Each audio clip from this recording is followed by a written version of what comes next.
So speaking of the 802.11n or 802.11n AC, they use a technology called multiple input, multiple output, or MIMO. I've heard some people call it MIMO, but I like MIMO better.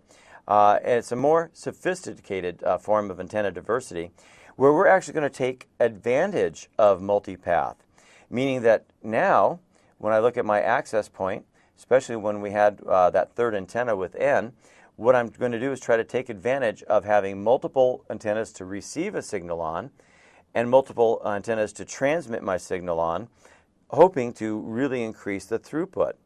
And so that's what we do, is we want to use them concurrently. So the techniques basically are to send data, and we use multiple simultaneous RF signals. Ooh, that's different signals then. And then the receiver getting all those extra signals coming from these different antennas would be able to get more data quickly.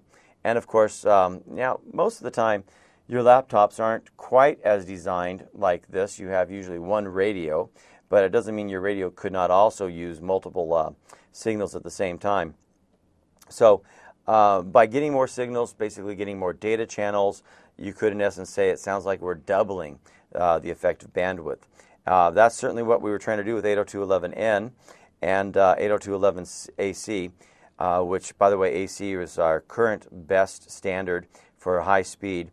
I think they were at one time calling it the 1 gigabit per second wireless, where many of the other ones, like N, was, well, at best, I think I ever saw it at like 350 megabits, although you might read some documents that say it can be a little bit more than that.